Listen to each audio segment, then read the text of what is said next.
미국의 한 교회에서 있었던 결혼식 이야기입니다. 하객들 앞에 왼쪽에 신부가 서 있고 오른쪽에 신랑이 서 있었습니다. 그런데 그 가운데로 한 노신사가 끼어들었습니다. 신랑에게 뭔가를 한참 이야기를 하고 있는데요. 알고 보니까 이제 곧 신랑의 장인 어른이 될 신부의 아버지였습니다. 장인 어른이 될 아버지의 신부 아버지의 이야기를 계속 듣고 있는데 신랑이 웃다가 울다가 합니다. 도대체 무슨 이야기를 한 것일까요? 그 신랑의 이름은 필립이었는데요. 신부의 아버지가 이렇게 말하는 것입니다. 필립, 자네에게 얘기 하나를 들려주고 싶은데 얘기들이라는 게 다 그렇듯이 옛날 옛적에로 시작된다네. 한 아버지가 있었지. 자네가 혹시 알아채지 못할까 봐 미리 말하는데 그 아버지는 바로 나일세. 그 아버지에게는 이미 아들이 있어서 참 행복했지. 그런데 아내가 둘째를 임신했다는 말을 들었어. 아버지는 기도했어. 하나님의 뜻이라면 예쁜 딸을 주시옵소서. 감사하게도 하나님이 들어주셨지. 그 녀석을 이 세상에 맨 처음 가슴에 품는 그 행복을 얼마나 기쁘게 누렸는지. 갓난 녀석을 바라보면서 다시 기도했지. 지 엄마를 닮게 해 주시옵소서. 하나님이 다시 들어주셨지. 사랑스럽고 참 다정다감하고 착하고 남에게 베풀기를 참 좋아하고, 그런데 가만히 그 딸이 성장하는 모습을 보니 아버지인 내가 소외되는 것 같더라고. 그래서 다시 기도했지. 하나님, 저를 닮게 해주세요. 이번에도 하나님이 응답해 주시더군. 이 녀석이 트럭도 몰고 트랙터도 끌고 다니고 건초를 실어 올리고, 아마 아버지는 농부였던 것 같습니다. 그런데 아버지를 너무 닮아서인지 참 고집세고 감정적이고 냉정적으로 되더군. 그래서 하나님께 다시 부탁드렸지. 그건 이쯤 됐습니다. 이제는 하나님 당신처럼 만들어 주십시오. 감사하게도 또 들어주시더군. 간호사가 되는데 일생을 바치더니 온갖 위험을 무릅쓰고 세계 곳곳에 의료봉사 활동을 다녔지.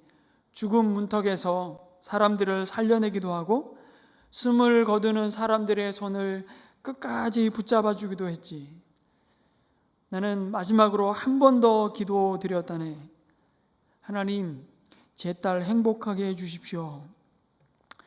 이번에도 또 들어주셨다네.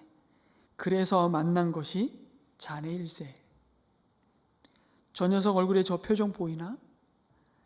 녀석이 자네를 만날 때까지 아버지인 나도 저런 표정은 한 번도 본 적이 없다네.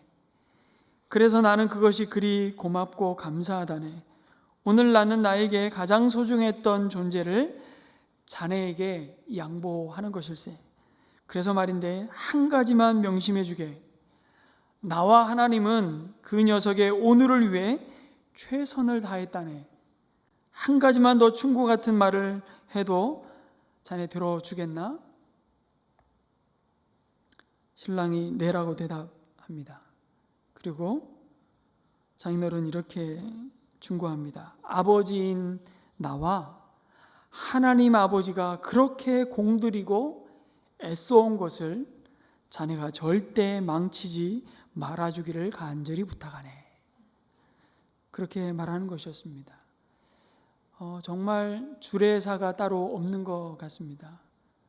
한편에 잘 준비된, 평생을 준비한 축복의 주례사라는 생각을 하게 됩니다.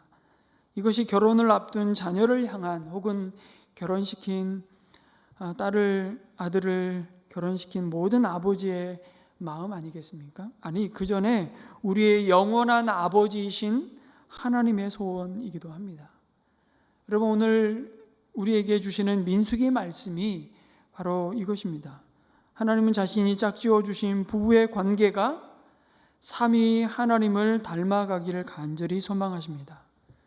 하나님은 부부의 삶이 거룩하기를 기뻐하십니다. 왜냐하면 남편과 아내 부부의 관계는 하나님이 직접 만드신 그 가정이 하나님이 설계하신 목적대로 세워지는 가장 중요한 기초이기 때문입니다. 부부는 광야의 순례길을 걸어가는 가장 복되고 거룩한 동반자이기 때문입니다.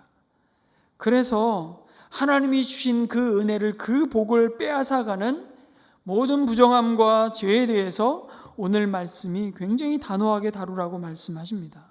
그렇지 않으면 공동체 전체가 무너질 수 있기 때문입니다. 하나님은 저와 여러분의 가정이 파괴의 근원이 아니라 복의 근원이 되기를 소원하십니다. 우리의 가정에서 세상을 파괴하고 자신과 사람들의 인격을 파괴하고 세상을 무너뜨리는 썩은 물이 나오는 것이 아니라 우리의 가정에서 사람을 살리고 세우며 가문을 세우고 교회를 세우며 나라를 세우고 세상을 세우는 그런 축복의 샘물이 흘러나오기를 간절히 바라십니다. 그리고 오늘 민수기 말씀은 그 축복의 출발점이 부부의 거룩함이라고 말씀하십니다.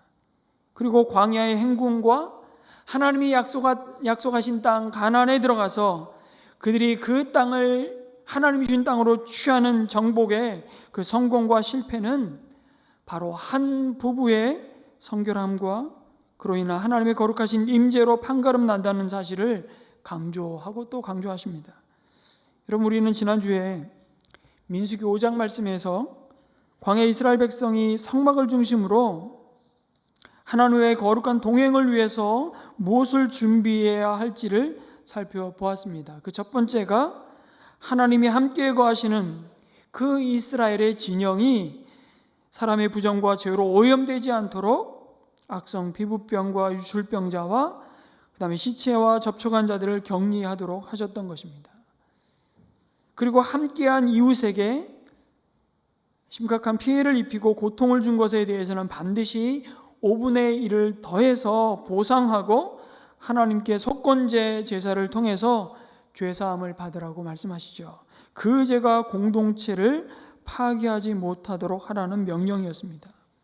그리고 오늘 함께 읽은 말씀에서 이스라엘 공동체의 가장 중요한 기초인 가정이 어떻게 거룩하게 세워져야만 하는지를 가르쳐 주십니다. 그 가운데서도 남편과 아내 사이에 사랑과 신뢰와 존중을 파괴하는 불륜에 대해서 어떻게 다루어야 하는지를 말씀하십니다. 일명 의심의 법으로 불리는 이 내용은요, 오늘 우리 시대의 눈으로 보면 굉장히 낯설고 참 불편한 내용일 수 있습니다. 그러나 여러분, 그 규례 속에 담아 놓으신 하나님의 뜻, 하나님의 메시지는 너무나 분명합니다. 한 남편과 한 아내가 연합하여 한 몸을 이루게 하시고 한 가정을 세우신 그 하나님의 놀라운 경륜을 무시하고 파괴하고 더럽히는 모든 부정함을 제거하라는 것입니다. 여러분, 한 남편이 아내의 외도를 의심합니다. 그런데 증인도 없고요, 간음 현장에서 붙들린 것도 아니었습니다. 근데 또한 남편이 의처증으로 아내를 무턱대고 의심하고 불같은 미움의 마음이 들면 남편은 반드시 아내를 제사장에게 데리고 나와서 아내의 몫으로 보리가루 10분의 1 에바를 소제로 바치라고 하십니다. 여러분, 여기에 나타나는 이 소제는요, 곡물로 드리는 제사입니다. 그 양이 보리가루 1리터 정도에 해당되는데요. 그런데 그 제물에는 그 어떤 기름도 향도 섞을 필요가 없다고 하십니다. 그럼 기름과 향은 그야말로 기쁨과 감사와 즐거움을 나타내는 것인데, 지금 드리는 이 소제는 오히려 의심으로 인한 미움 때문에 부부가 서로 고통과 괴로움 가운데 드리는 제사이기에 그것을 넣지 말라고 하십니다. 그러면서 그 소제가 또 한편으로는 잘못을 상기하여 기억하게 하는 곡식 제물이라고 말씀하십니다. 그렇게 가지고 나온 제물을 받아 제사장은 굉장히 아주 특이한 절차를 진행합니다. 제사장은 토기 그릇에 거룩한 물을 담습니다. 무엇이 도대체 거룩한 물일까? 아마 성막 성전 안에 있었던 물두멍 가운데 하나님께 제사 드리기 위해서 가지고 나온 짐승을 잡고 그 짐승을 씻기 위해서, 그리고 제사장의 의복과 제사장의 손발을 씻기 위해서 담아놓은 구별하여 주신 물두멍에 물이었을 것으로 추측됩니다. 그 물을 그 토기 그릇에 담으라는 겁니다. 근데 거기에 성소 바닥에 흙을 긁어서 또 그릇에 타라고 말씀하십니다. 하나하나마다 많은 의미가 있습니다. 물은 생명을 상징하고 그 흙은 모든 인생이 흙으로 돌아갈 그 하나님의 심판을 떠올리게 하는 것이죠. 그리고 안에는 머리채를 풉니다. 이렇게 하는 것은 자신의 처지에 대한 극심한 슬픔을 나타내는 의미였습니다. 이어서 곡식 제물을 여인으로 이렇게 들게 하고, 제사장은 쓴물, 곧 저주를 내리는 물을 자기 손에 들고서 여인에게 맹세를 시킵니다. 결혼 이후에 남편을 배반하여 불륜을 저지르는 일이 있다면 이 쓴물을 마심으로 하나님의 심판이 저주로 임하여서 내 허벅지가 마르고 배가 부어오르게 되어 민족 가운데 본보기로 삼을 것이라고 말합니다.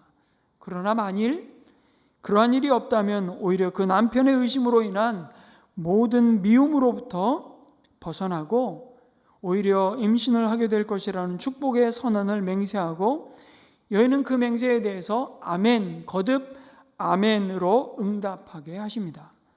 그리고 나서 제사장은 그 저주의 말을 글로 써서 그 쓴 물에 그것을 담아 씻습니다. 그리고 그 여인으로 마시게 합니다. 여러분, 참 언뜻 보면 이런 제사장의 행위가 오늘 우리의 시각으로 보면 주술적인 행위로까지 보입니다. 그러나 이 모든 절차 속에서 부부가 반드시 확인하는 것은 무엇입니까? 모든 절차가 진행되는 동안 부부는 거룩하신 하나님 앞에 서는 것입니다. 우리는 예배를 드리며 예배의 절차 가운데 많은 순서를 진행합니다. 그 순서 하나마다 우리가 믿음으로 참여하며 하나님 앞에 우리 자신을 세우는 것이죠. 하나님 앞에서 부부의 관계에 드리워진 의심으로 인한 미움과 불륜으로 인한 부정함을 해결하고 그 관계를 거룩하게 회복하는 것이었습니다. 그래서 의심과 기억의 소재로 불리는 이 곡식 제물을 드림으로 하나님 앞에서 남편과 아내는 자신을 돌아보는 기회를 갖게 됩니다. 의심에서 비롯된 미움의 소재는 남편의 입장에서 보면 이 모든 절차와 판결을 하나님이 자신의 공의를 따라 판단하신다는 것을 믿고 받아들이는 것입니다. 그리고 그 결과에 대해서 일말의 의심도 없이 온전히 승복하겠다는 결단을 요구받는 것이죠. 아내의 입장에서는 자신을 돌아보는 태도로 소재를 드리면서 하나님 앞에 서는 것입니다. 혹 죄가 있거든 생각나게 하시고 양심의 가책을 느끼게 하고 회개할 수 있도록 하는 기능을 담고 있습니다. 혹 외도가 없었다면 죄책감이나 두려움을 불러일으키는, 혹시 죽을지도 모르는 때로는 공포감에 빠지지 않게 하는 의미를 담고 있습니다. 오히려 소재와 판결을 통해 의심을 벗을 수 있는 제사가 되는 것입니다. 여러분, 물론 오늘 우리에게 주신 말씀은 언뜻 보면 참 여인에게, 아내에게 여러모로 불리해 보입니다. 남편의 의심만으로 아내가 법정에 서야 하고요, 그렇게 하더라도 남편의 잘못이 없다고 말합니다. 31절의 결론을 그렇게 내리시죠. 더 나아가 아내는 아무 말도 않고 의식에 참여해야 합니다. 죄가 있을 때는 본인이 책임을 지도록 말하고 있습니다. 굉장히 일방적인 규례로 보입니다. 그러나 그 시대의 상황을 생각해 보면 그렇지 않다는 것을 알 수 있습니다. 여러분, 여자의 존재나 아내로서 받는 대우가 형편없었던 시대였습니다.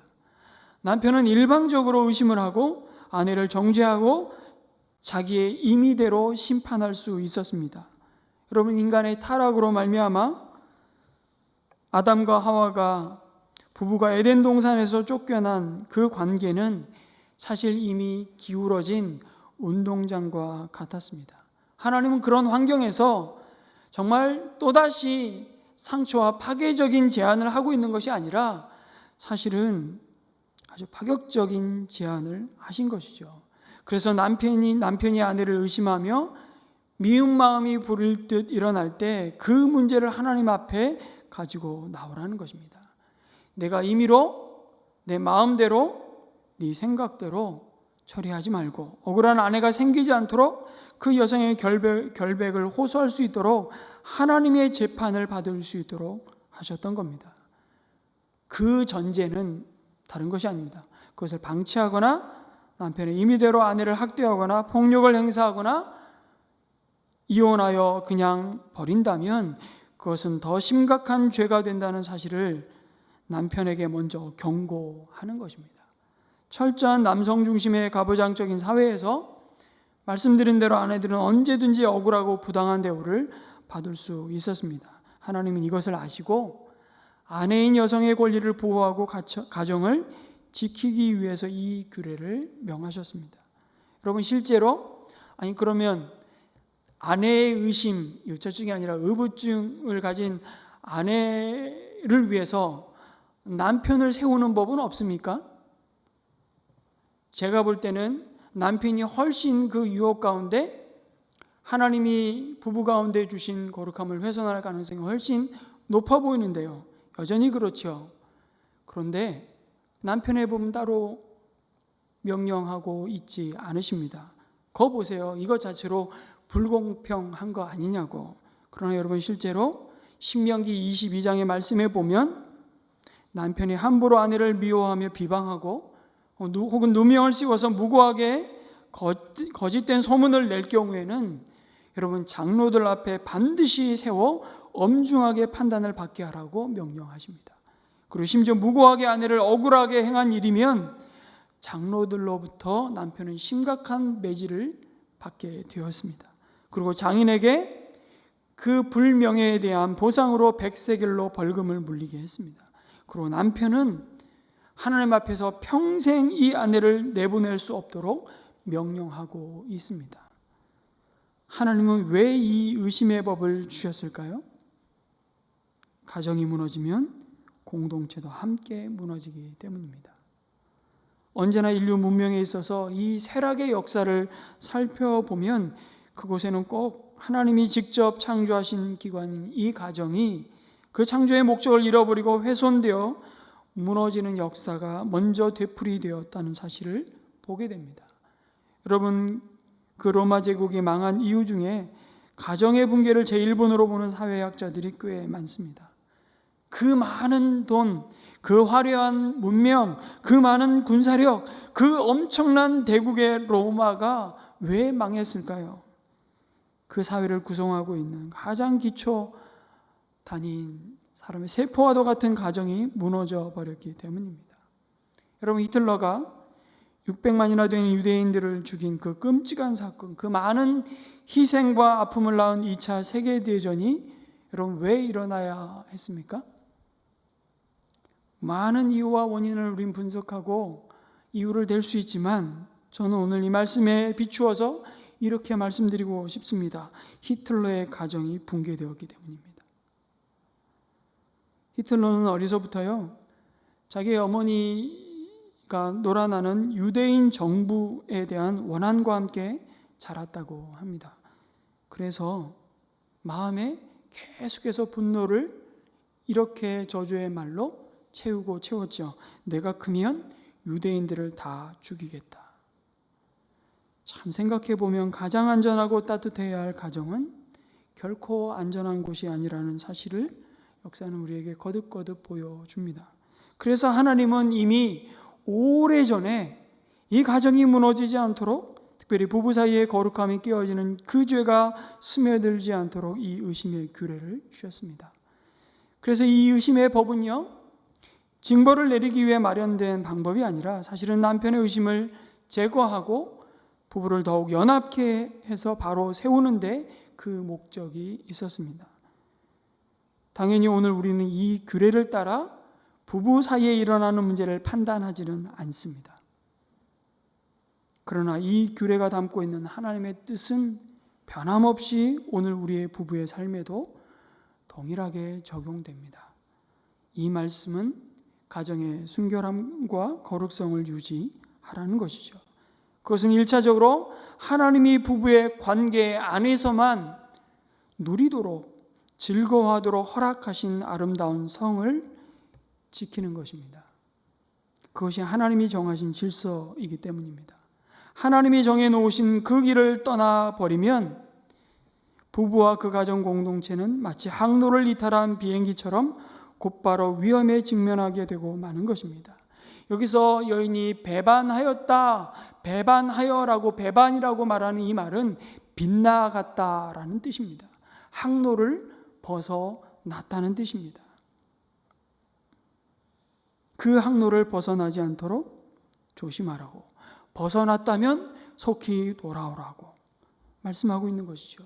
그리고 부부가 한 몸이 되어서 순례의 거룩한 동반자로 가야 할 그 항로는 다른 것이 아니라 바로 하나님 자신이라고 가르치십니다. 하나님의 은혜와 하나님의 도우심과 하나님의 함께 하심이 없이는 부부의 삶과 가정이 제 길을 갈 방법이 없기 때문입니다. 남자와 여자가 부부로 만나 시작된 한 가정은 하나님이 직접 만드신 신적인 기관이기 때문입니다. 그래서 부부가 한 가정이 항로를 벗어나지 않도록 조심하는 길은 끊임없이 우리의 항로 되신 하나님께 끊임없이 그 항로를, 주파수를 맞추고 항로를 수정해야 하는 것이죠. 여러분, 그 일을 잘할 수 있도록 돕는 배필로 붙여주신 자가 바로 배우자입니다. 그래서 부부가 달려가는 순례의 길은 이렇게 표현할 수 있습니다. 2인 삼각경기가 아니라 3인 사각경기라는 말이 있습니다. 여러분, 2인 삼각경주 한번 해보셨죠? 나의 오른발과 상대의 왼발을 묶고 열심히 경주해서 먼저 들어오는 게임이죠. 그런데 부부의 경주, 부부의 순례는 3인 사각경기란 말입니다. 남편과 아내 사이에 우리 하나님께서 그 부부의 발목에 말씀의 끈으로, 거룩의 끈으로 묶고 함께 이 믿음의 경주를 하고 계시다는 것입니다. 남편과 아내가 하나님과 함께 거룩한 삼각관계를 맺는 것이죠. 그래서 여러분, 부부는 둘이 배필로서 마주서서 바라보며 사는 것이기도 하지만 동시에 둘이 나란히 서서 하나님을 바라보며 살아야 할 존재들로 부름받은 자들입니다. 그래야 항로를 벗어나지 않는다고 말씀합니다. 이것이 거룩한 삼각관계입니다. 여러분, 두 사람이 서로를 향해 할 말도 있지만 때로는 하나님을 통해 할 말도 있음을 우리는 기억해야 됩니다. 이것을 잘 구분하는 사람이 지혜로운 부부일 것입니다. 여러분, 배우자의 좋은 점은 그 배우자의 귀에 대고 이야기해 주십시오. 그러나 배우자의 연약함, 이것은 좀 고쳤으면 좋겠다고 느껴지는 점이 얼마나 많습니까? 그런데 그것을 지적하고 판단하고 아무리 이야기해도 그것은 잔소리에 지나지 않고 결코 그 사람을 변화시킬 수 없다는 것을 우리는 너무 살면 살수록 경험해 가지 않습니까? 안 좋은 습관 같은 것들은요, 때로 하나님께 말씀드려서 하나님께서 배우자에게 말씀하시도록 해야 할 때도 있습니다. 배우자에게 직접 할 말이 있고 하나님을 통해서 할 말이 있습니다. 배우자에게 자기가 할 일도 있지만 하나님께서 해 주셔야 할 일도 있습니다. 배우자를 위해 자기가 할 일을 안 하는 것도 참 가정을 불행하게 합니다만, 또한 자기가 모든 것을 다 해줄 수 있다는 생각도 우리를 교만하게 하고 서로를 참 힘들게 합니다. 내가 당신에게 이만큼 했는데 그래서 우리는 본전 이 얘기를 자주 하죠. 부부로 살면서 경험하는 것이 무엇입니까? 자기가 줄 수 있는 일이 사실은 자기가 할 수 있는 일이 그리 많지 않다는 것을 점점 깨닫게 됩니다. 행복만 해도요, 행복은 남편이 아내에게, 아내가 남편에게 주는 것 같이 보입니다. 그래서 많은 부부들이 아내를, 남편을 행복하게 해줄 자신이 있다고 우린 결혼식장에서 서약하고 출발을 하죠. 그런데 오래 가지 않잖아요. 그래서 저를 가르쳤던 국어 선생님이 참 짓궂게 결혼식 행진곡을 맨날 이렇게 개사해서 불렀습니다. 속았구나 속았구나.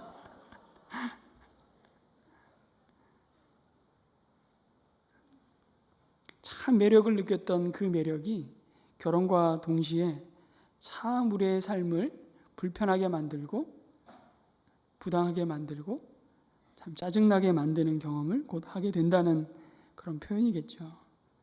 여러분, 그래서 많은 부부들이 그렇게 아내와 남편을 내가 행복하게 해줄 수 있다고 자신하지만 사실 행복은 하나님께서 주시는 것입니다. 성경을 가득하게 채운 내용이 바로 그것이죠. 하나님은 복 주시는 분이십니다. 우리는 그 복을 받는 사람들이죠.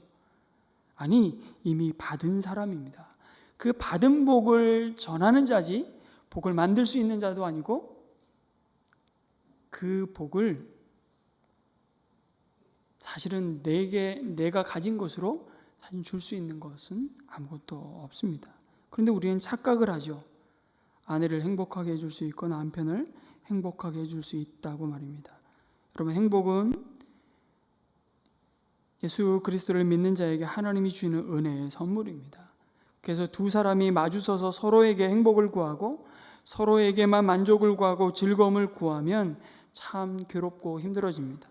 아내를 행복하게 하기 위해 애를 썼는데 어느 날 갑자기 아내가 넉나간 표정으로 공허하다고 한숨 짓는 것을 볼지도 모릅니다.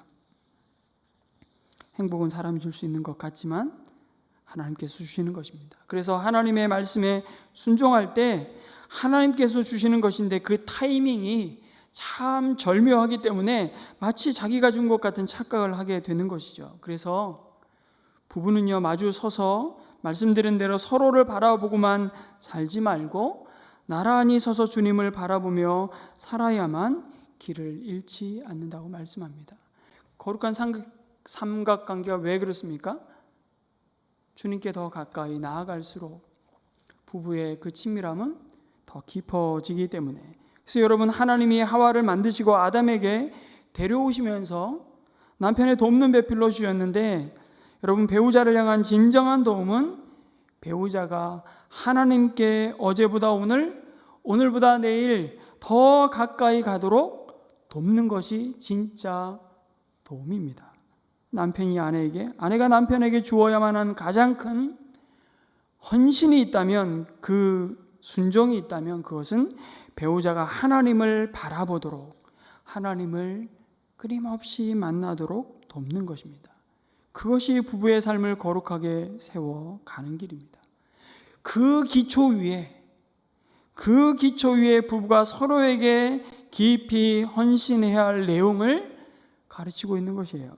그 내용을 베드로 사도가 베드로전서 3장에서 이렇게 가르치십니다. 베드로전서 3장 1절에서 4절을 우리 아내 되시는 우리 여성들만 한번 같이 읽겠습니다. 시작. 이와 같이 여러분은 자기 남편에게 순복하십시오. 그리하면 비록 말씀에 복종하지 않는 남편일지라도 말을 하지 않고도 여러분의 행실로 말미암아 구원을 얻게 될 것입니다. 그들이 여러분의 경건하고 순결한 행실을 보고 그렇게 될 것입니다. 여러분은 머리를 꾸미며 금부치를 달거나 옷을 차려입거나 하여 거치장을 하지 말고 썩지 않는 온유하고 정숙한 마음으로 속사람을 단장하도록 하십시오. 그것이 하나님께서 보시기에 값진 것입니다. 아멘이십니까? 아멘. 왜 여인들에게만 얘기하십니까? 남편들에게 하실 공고는 없습니까? 아니요. 바로 이어서 베드로 사도는 3장 7절에 남편들에게 말씀합니다. 남편들이여 같이 읽겠습니다. 시작. 남편이 된 이 여러분, 이와 같이 여러분도 아내가 여성으로서 자기보다 연약한 그릇임을 이해하고 함께 살아야 합니다. 그리고 생명의 은혜를 함께 상속받을 사람으로 알고 존중하십시오. 그리해야 여러분의 기도가 막히지 않을 것입니다.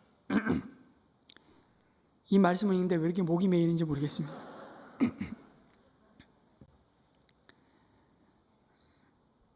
여러분, 기도가 뭡니까? 하나님과 우리의 관계를 이어주는 놀라운 소통의 끈 아닙니까? 그 하나님과의 관계에 아주 결정적인 역할을 하는 게 뭐라고요? 내 옆에 두신 그 아내와의 관계를 갖고 가고 그 일에 하나님이 주시는 소원을 따라 헌신할 때 그 기도가 막히지 않는다고 말씀합니다.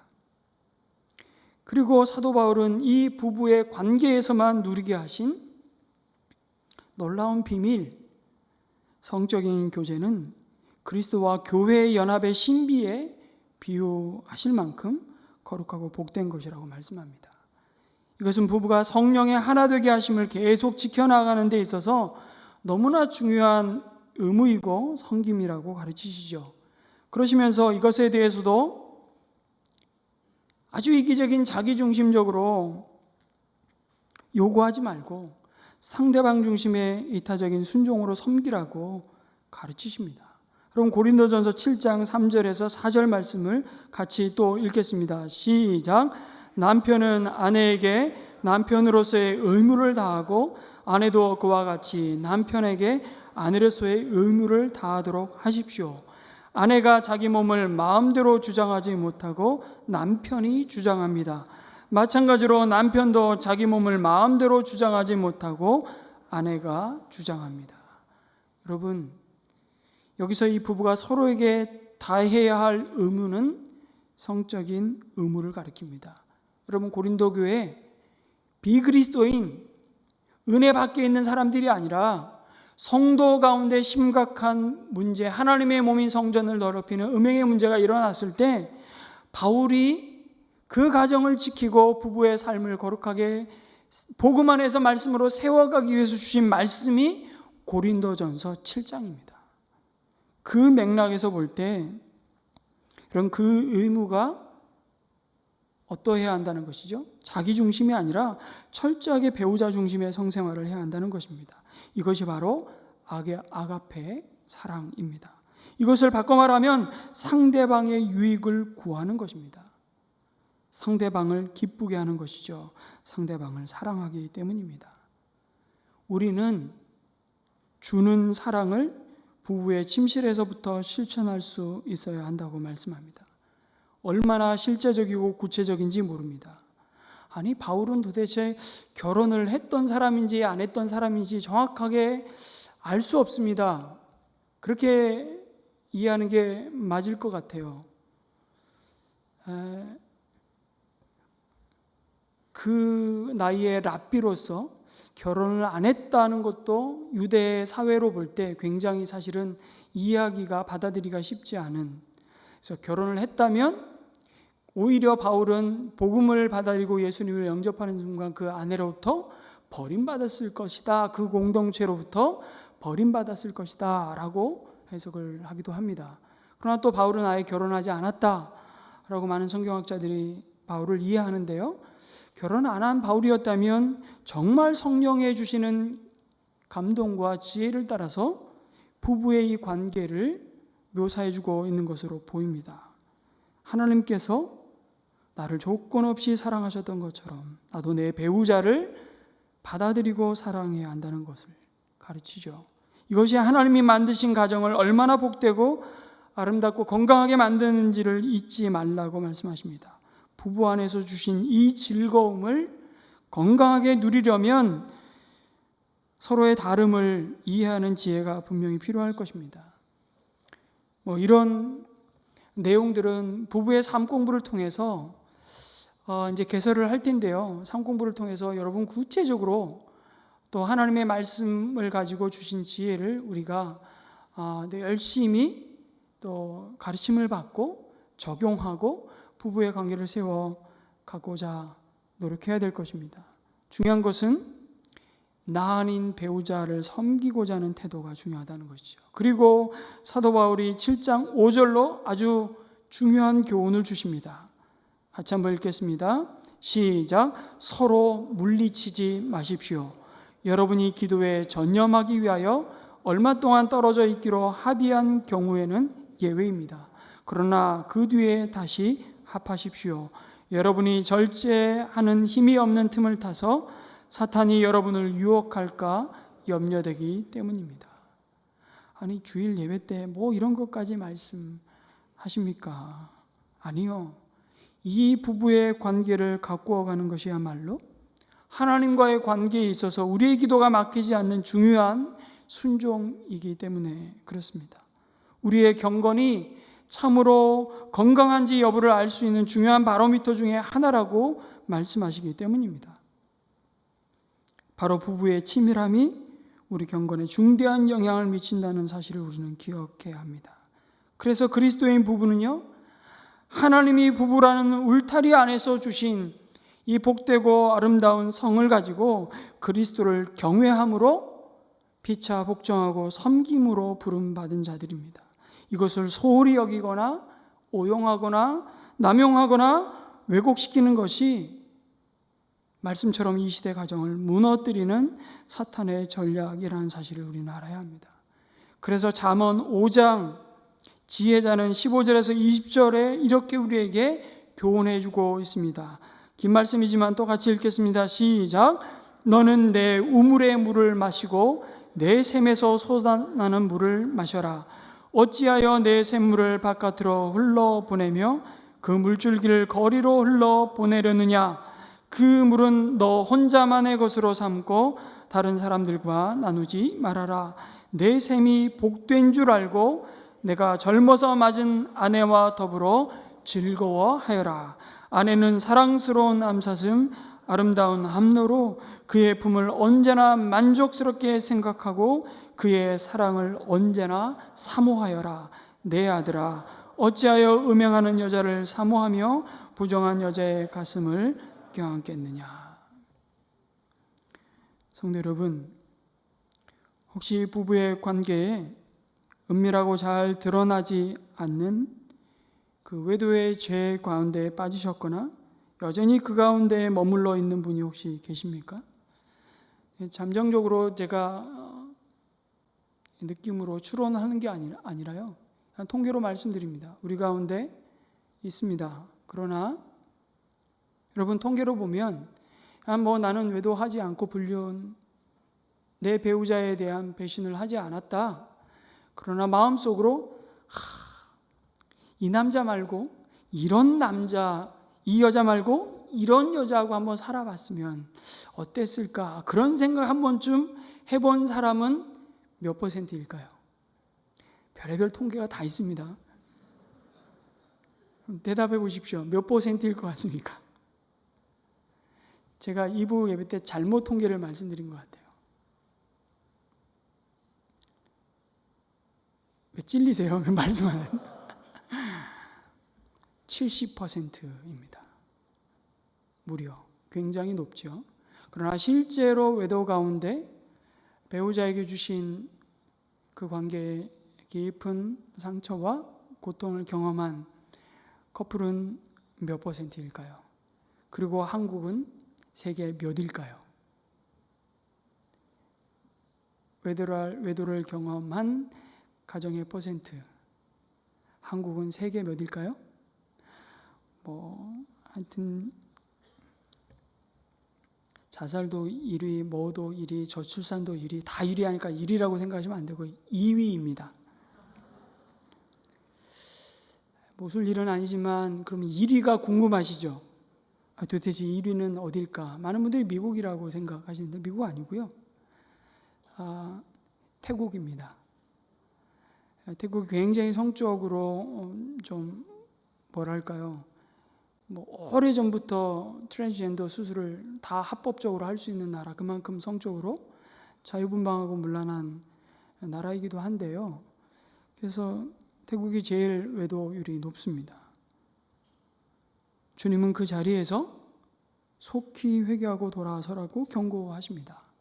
당신은 지금 항로를 이탈했다고 하나님은 빨간 경고등을 계속 켜고 계십니다. 어쩌면 인생이 누릴 수 있는 가장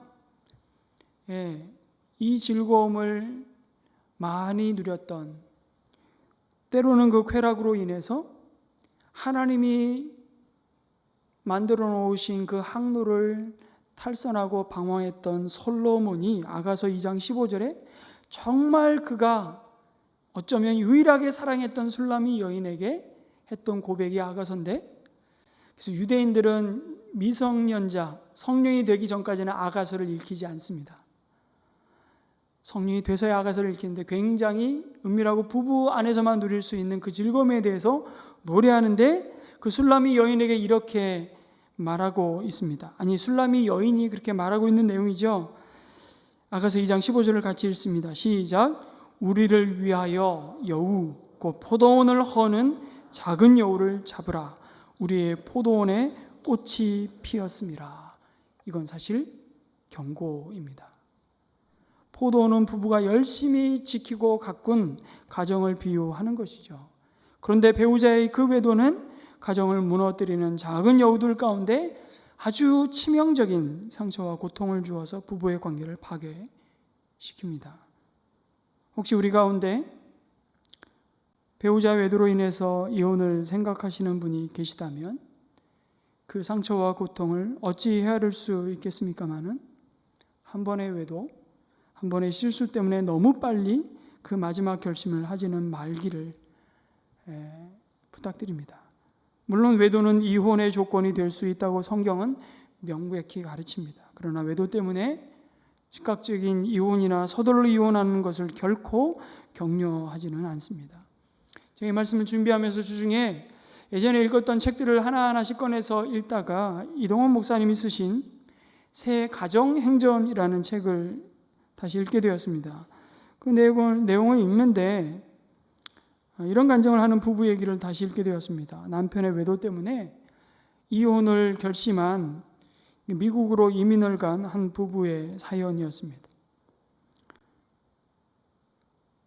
그런데 이 부인이 생각해 보니까 정말 큰 꿈을 갖고 미국에 와서 정말 갖은 고생 끝에 이만큼 살게 되었는데 이제 겨우 안정될 만하니까 이혼한다는 게 너무나 비참하게 여겨지더랍니다. 그래서 이혼하기 얼마 전에 교회에 나왔습니다. 그리고 어두컴컴한 데서 기도를 하려는데 저만치 아마 굉장히 멀리 거리가 있었겠죠. 앞쪽에서 무슨 소리가 들려왔습니다. 가만히 들어보니까 그 소리는 남편의 기도 소리였습니다. 이게 놀라운 타이밍이죠. 이게 정말 하나님이 개입하신 은혜의 흔적이지 않을 수 없습니다. 근데 그 기도 소리는 남편이 먼저 와서 하나님께 회개하는 기도를 드리고 있었던 내용이었습니다. 아내는 남편의 그 통회하는 목소리를 듣자 그 마음속에 하나님 이런 마음을 주시더랍니다. 하나님께서 저희를 용서하셨는데 내가 왜 용서하지 못하겠는가라는 생각을 주신 것이죠. 그리고는 참 용서하기는 정말 어려웠지만, 그리고 그 기억은 더 이상 내 머릿속에 지우개가 아닙니다. 지워질 수 없습니다. 여전히 남아 있습니다. 그럼에도 자신의 잘못에 대한 진실한 고백과 용서를 구하는 남편을 이 부인은 받아들이기로 결단합니다. 그 후로 너무나 행복한 부부 생활을 다시 회복하고 누리고 있다는 간증이었는데요. 그러면서 용서의 기쁨과 열매가 이처럼 단 것임을 비로소 알게 되었다고 그렇게 고백하더랍니다. 여러분, 이제까지 남편이 어떠했든 아내가 어떠했든 돌이킬 수 없는, 물릴 수 없는 그 과거를 내어주시기 바랍니다. 그리고 새로운 미래를 향해 떠나시는 것이 하나님이 예수님을 통해서 주신 은혜 아니겠습니까? 여러분, 현장에서 가늠하다가 잡힌 여인을 예수님을 시험하기 위해서 무리들이 다 돌 하나씩 들고 그 여인을 예수 앞에 무릎 꿇렸습니다. 그 여인을 향해 그런데 주님은 말씀하셨죠. 너희 중에 죄 없는 자가 돌로 치라고. 그리고는 땅에다가 무언가를 쓰셨습니다. 참 뭘 쓰셨는지 전 정말 천국 가면 주님께 또 물어보고 싶습니다. 주님 그때 뭘 쓰셨나요? 상상하건대 아마 돌을 든 인간들 가운데 가늠한 사람 이름을 한 사람 한 사람씩 적고 있지 않으셨을까? 그런 생각을 해보게 됩니다.